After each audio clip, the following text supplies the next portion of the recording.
Hello everyone and welcome to a new series on this channel.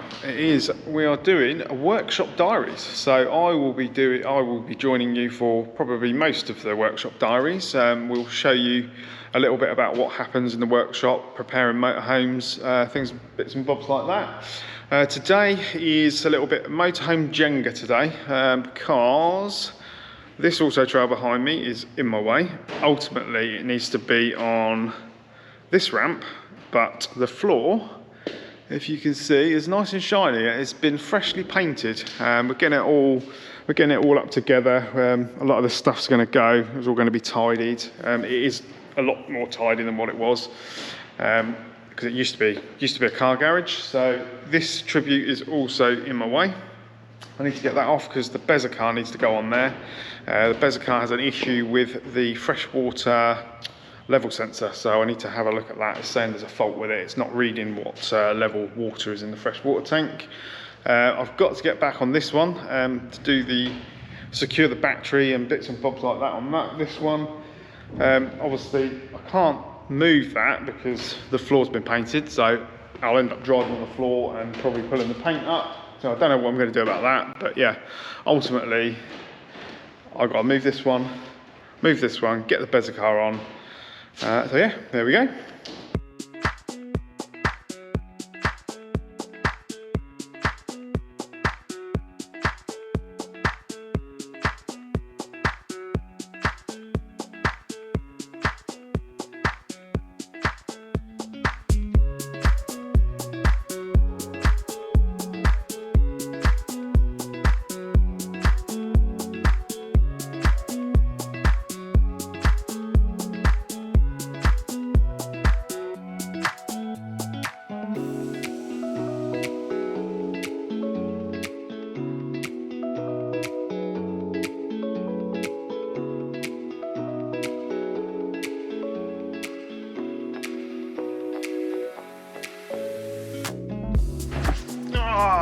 Right. So how's this flicker as well? That's better. That doesn't flash, that's good. Also, the other thing I was going to check was the tank heaters. There's a tank heater button on the control panel, but some vans have them, some vans don't. The button doesn't seem to do anything. It switches on, but there's no power being consumed at the battery or anything like that on a current consumption check. So I was just going to have a little look around the tank. There's no probes anywhere, so obviously no heating jackets, because the heater jackets normally would go here, and you'd normally have this insulated as well. But I'm pretty sure the original heater wiring would probably go into one of these, so I would say, well, it definitely hasn't got them. The other type of tank heaters you can get are probes which go in. They sort of screw into the tank. It's like a little heating element which will go into the water, sit into the water and just keep the water at sort of 3 or 4 degrees, just so it doesn't freeze.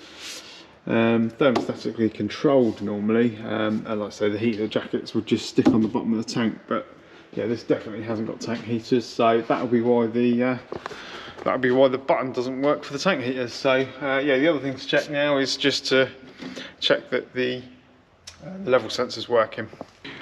Right, I've had to go hands-free. I can't work with one hand and hold the camera, so you're on a head mount, so God knows what you're going to see. We're going to have to have another look at this. I've just gone back in the van, put some water in it, and it's still coming up with freshwater sensor error. So I'm going to go back to have a little look. I might try open these terminals out a tiny little bit.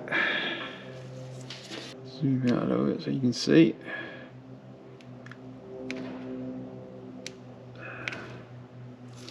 I reckon these terminals are okay, I reckon. Can't really get in there to... Sometimes you can open these little terminals out a little bit. They have a bit of a poor connection occasionally, but doesn't look... I don't think these open out. No, they don't open out. They do not open out.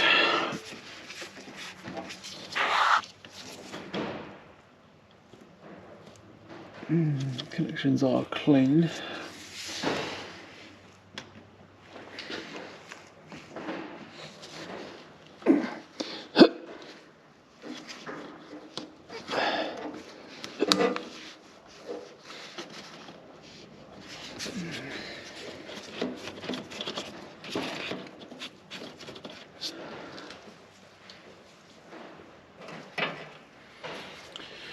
Yeah, I can't open the connections out.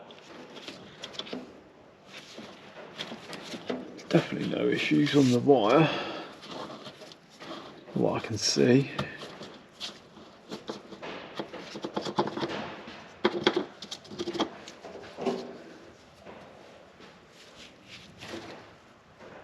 Let's have a look at this waste tank.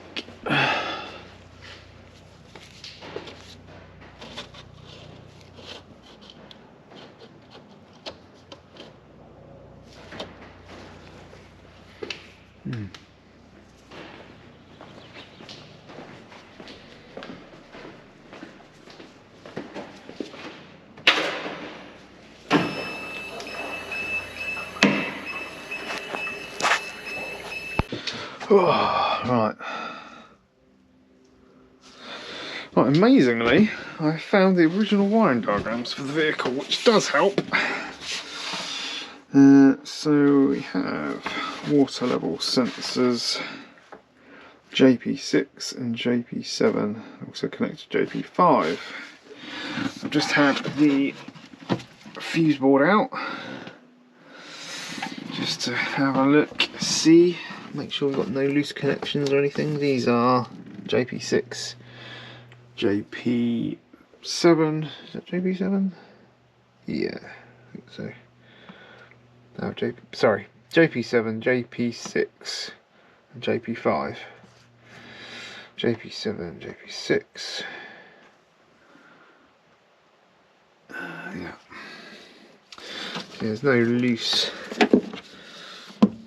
connections. That's pretty good. Nothing can be seen in there. Nothing loose in there. Right. Have that out. It does help to have the wiring diagrams. What I'm doing now also is doing a global reset. So I've disconnected both batteries, both vehicle battery and habitation battery. So that's gone dead. I'm just going to try leaving that for a second so everything powers down. So we'll pop that back on.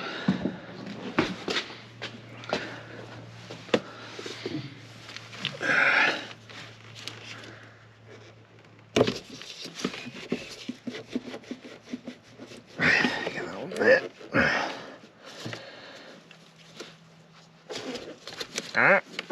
Yep. Okay. Make sure it's tight.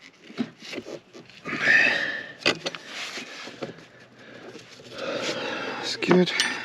I'll put that back on in a second. It's a bit light.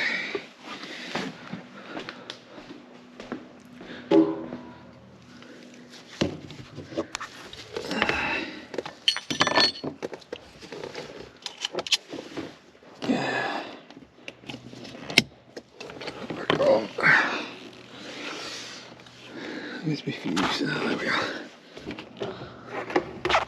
Yeah.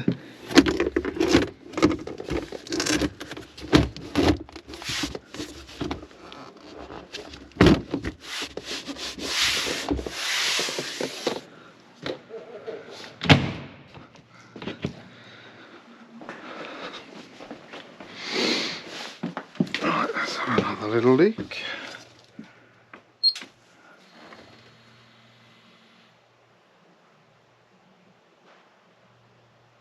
No, still saying reader failure. Damn it. Right.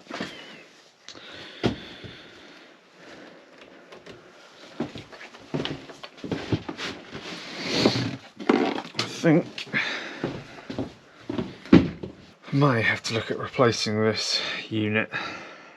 Everything else looks okay, everything's joined, there's no, as far as I can see, there's no bad connections. I'll just see what type of sensor it is. I think it's probably a probe type sensor. Some of them have like a little pressure tube in them. I think this is a probe type, which is where effectively the water level connects the circuit in the for the level sensor. Let's have a look. Yeah, it's a probe type. So basically what the water does is it connects those two. As soon as the water level gets to there, it passes the current through the water effectively.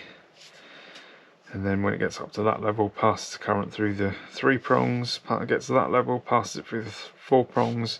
And that's basically how it does the level. Oh, look, there's nothing obvious.